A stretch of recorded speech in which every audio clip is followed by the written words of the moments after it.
The news from Guyana, the region and the world. Compiled in the News Talk Radio newsroom and powered by DemeraraWaves.com.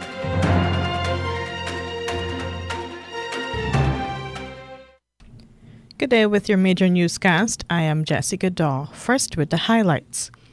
The People's National Congress Reform is accusing government of blocking investors whose policies differ from the administration's. The president says it's time Guyanese be committed to hard and thorough work. In the region, a European Union election observer mission says there must be clear separation of powers. And Antigua and Barbuda's opposition says the government can afford to lower taxes. And you'll have your latest international news coming from the BBC. Do stay tuned. Advertise with us on News Talk Radio Guyana 103.1 FM for best coverage on programs on motivation, beauty and health, parenting and relationships, knowing your rights, and a variety of enlightening content, and get value for your money. Call our helpful staff today on 223-1056 or 223-1041 today. Now for the news in detail. Leader of the People's National Congress Reform, PNCR Aubrey Norton, is accusing the government of blocking certain investors. He leveled the charge in a message to mark Guyana's 52nd Republic anniversary. On a previous occasion, I drew attention to the very vulgar and despicable practice of this government of discriminating against private investors who might hold policy positions that differ from theirs. We are aware that many local investors have been frustrated and in some cases being prevented from making investments that can create jobs and help grow this economy without depending on oil and gas. This short-sightedness and growing practice of economic discrimination must be condemned and stopped. It affects our ability to build a better, stronger, and more prosperous Guyana for all Guyanese. The PNCR leader did not name any company that has not been allowed to invest in Guyana because its policies are not in line with those of the People's Progressive Party. President Irfaan Ali is urging Guyanese to work hard and abide by workplace rules. Addressing the 52nd Republic anniversary flag-raising ceremony, he also called on Guyanese to focus on safety as the country expands its position in the global oil and gas sector. We should be thinking about how to advance new growth poles and centers, ensuring that every region benefits from the prosperity that is coming.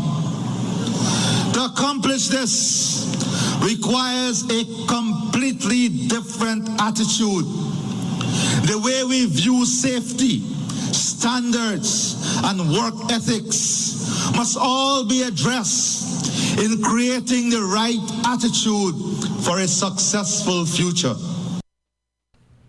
Lateness, absence, and a failure to properly carry out assigned tasks are among major problems that employers in Guyana face. The opposition, a Partnership for National Unity plus Alliance for Change, APNU plus AFC, has taken steps for local government minister Nigel Darmlal to face disciplinary action for a dildo remark that had been directed against a parliamentarian. The coalition wants him to be expelled from the National Assembly. APNU plus AFC parliamentarian Kathy Hughes wants Mr. Darmlal to be referred to a disciplinary committee for hurling abusive language at his parliamentary colleagues. During consideration of the 2022 estimates, the local government minister blurted out the words, "You got to get a dildo, that's what you're looking for." Ms. Hughes described the utterance as vulgar, lewd, distasteful and unprecedented in the House, arguing that Mr. Darmlau's utterances have brought the National Assembly into disrepute, mockery and ridicule. Ms. Hughes wants House Speaker Mansour Nadir to send the matter to a disciplinary committee. In the region, Venezuela must reinforce its separation of powers, especially the independence of its judicial branch, to give more autonomy to its electoral commission and improve the voting process. This is according to the European Union's Electoral Observation mission. The recommendation is among 23 included in the mission's final report on regional and local elections that took place last November, the first time in 15 years that EU observers were present at a Venezuela vote. The judicial independence of courts in Venezuela has been under scrutiny by non-governmental organizations and the Organization of American States, which say even the Supreme Court operates in coordination with the government of President Nicolas Maduro. The Supreme Court ordered a rerun of the November contest for governor of Barinas state, disqualifying opposition candidate Freddy Superlano, who looked set to win. Decisions about whether candidates can run are typically made by the Electoral Commission. The opposition won the seat in January in a rescheduled vote that was unobserved by the mission because visas for their staff had already expired. Maduro's government has long faced criticisms from the United States and others that it engages in anti-democratic practices. The EU, which had not sent electoral observers to Venezuela since 2006, faced criticism from some opposition figures who said its presence implicitly legitimized the November vote. In the Bahamas, there is no clear indication when that country will criminalize martial rape. As we hear in this report from our News Bahamas, successive governments have failed to amend the sexual offences legislation to make rape involving a married couple a crime. Whether you call it marital or otherwise, rape is rape. Prime Minister Philip Davis vague when asked about whether his government will bring legislation to criminalize marital rape. Davis said that recommendations will be made according to the National Gender-Based Violence Law Review Reform, adding that legislation will be brought forward and enacted so long as it is deemed appropriate by Cabinet. I don't want to get into the description of rape, and I think, and I've given the Attorney General the mandate to follow the recommendations that will flow from that conference that was held last week by the Ministry of Social Services, and we'll see what the recommendations are from there, and we'll move to enact what laws that is recommended by them to the Attorney General that is deemed appropriate by the Cabinet. His comments come as the issue of gender-based violence remain at the forefront of national discussions. In late 2017, the UN Special Rapporteur on Violence Against Women said the Bahamas was out of step with the UN's Convention on the Elimination of All Forms of Discrimination Against Women, as it has failed to criminalize all forms of marital rape. Successive administrations have declared a willingness to amend the Bahamas' Sexual Offences and Domestic Violence Act 1991 to criminalize marital rape, but no such action has been taken. Davis explained that a conference was held to chart the way forward. When asked, Davis said related legislation could be brought this term. This as he sought to defend his government's legislative agenda against critics who say they're not taking it seriously. This as the mid-year budget report will be delayed for 2 weeks. Not everything is achieved through the parliamentary or legislative regime. There are many initiatives that don't require what I call parliamentary intervention for the purposes of enacting laws. So it is important to understand what do they mean by legislative agenda, what legislation that they think we ought to have been producing or presenting or laying on the table that has not been laid. We have our agenda and we are moving by our agenda. Reporting for Our News, I'm Berthany McDermott. And the leader of Antigua and Barbuda's opposition United Progressive Party, Harold Lovell, says lowering taxes can help ease the impact of rising cost of living. Caribbean nations have been experiencing a steep increase in the prices of basic consumer items. Experts say this is due to a slowdown in supply chain due to the COVID-19 pandemic. Containerized shipping costs have more than doubled in a number of countries. But Mr. Lovell says even if the government reduces the taxes, the National Treasury will not lose because of the volume of imports. Because of the increase in prices, the government is pulling in more revenue. Yes. And I think it's important that we understand. There are three border taxes, three taxes you pay at the port. You pay the Revenue Recovery Charge, also known as the RRC.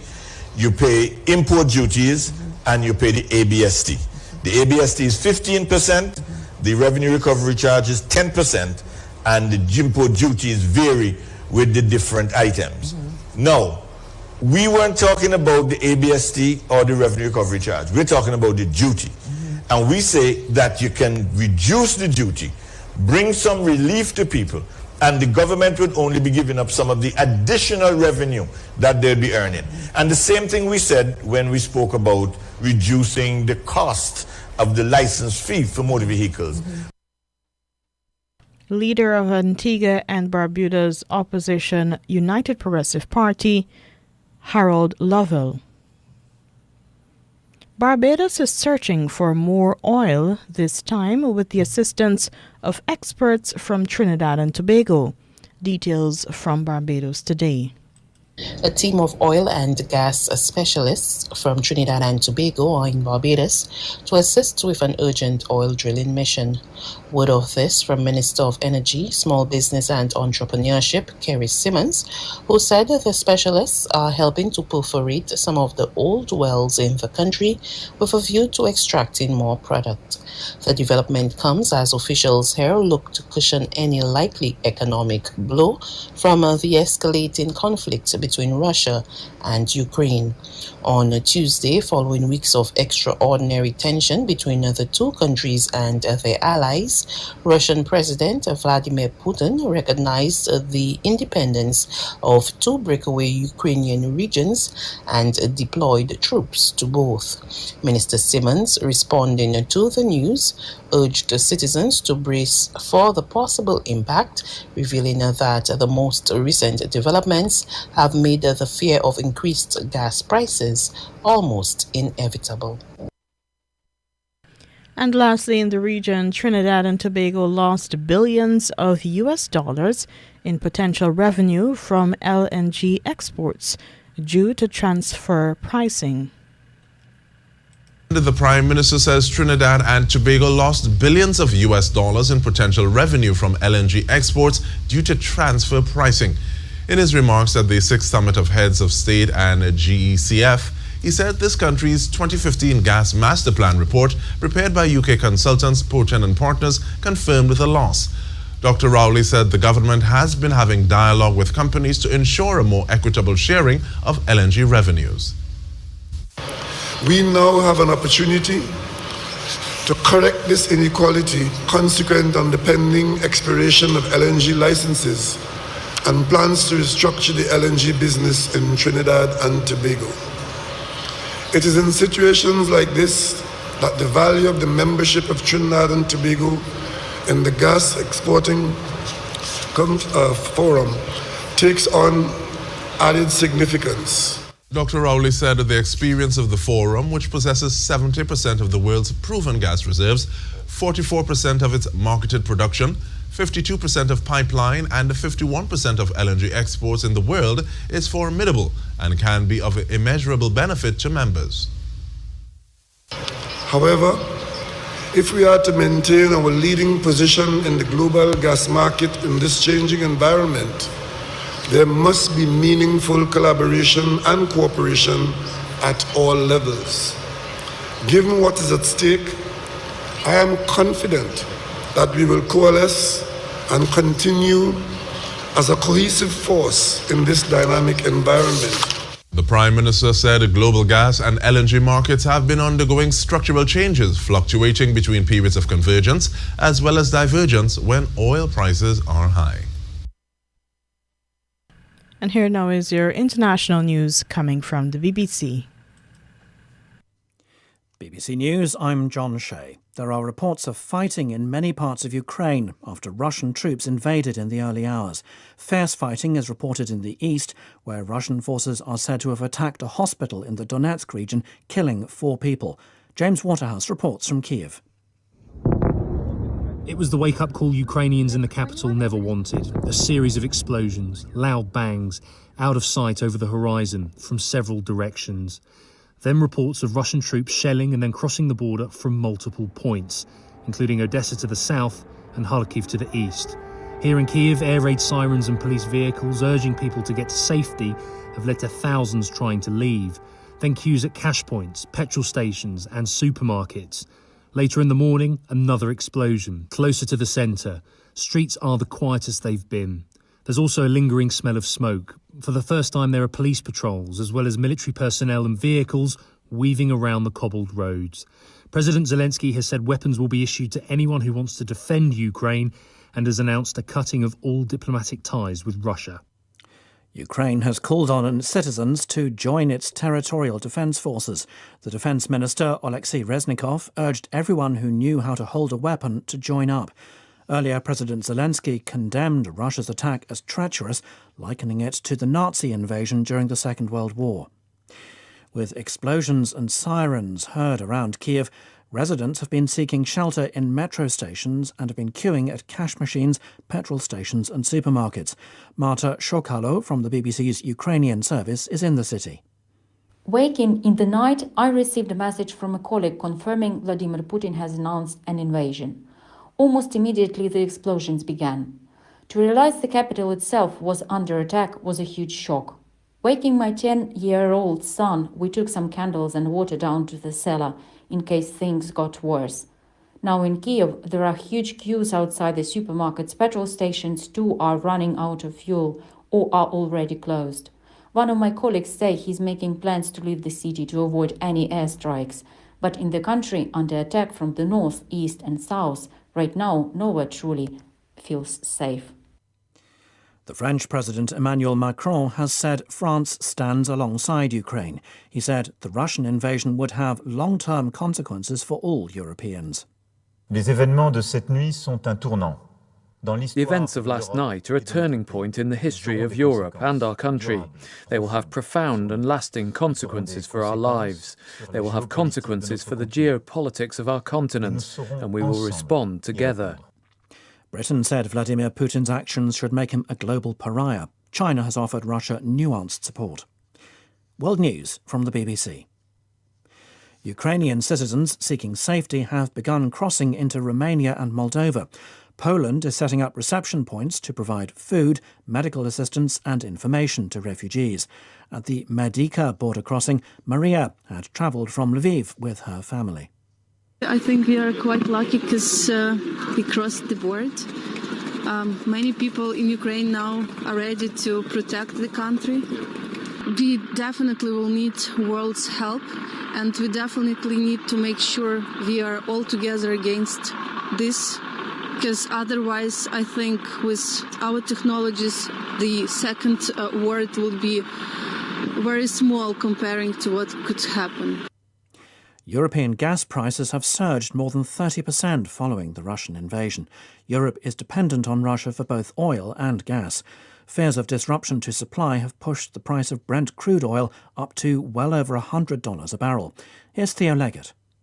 Russia is one of the world's biggest suppliers of crude oil. It's also a major supplier of natural gas and supplies about 40% of Europe's gas needs.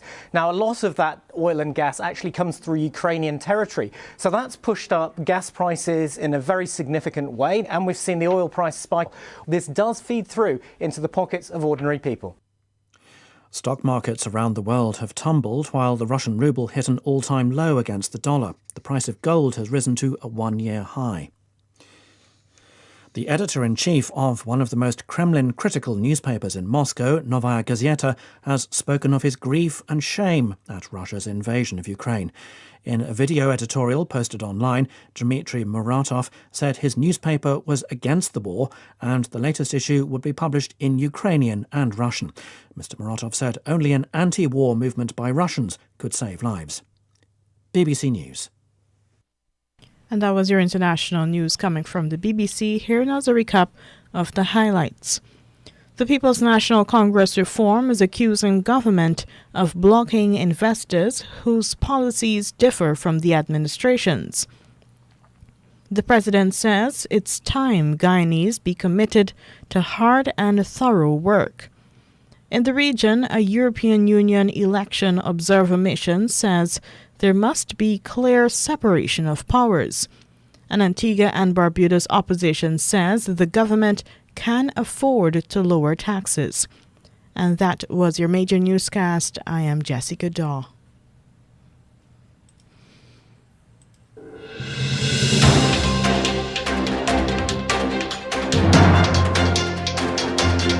This has been the news compiled in the News Talk Radio newsroom. For ongoing updates, visit demerarawaves.com and you can check facebook.com/demwaves and twitter.com/demwaves.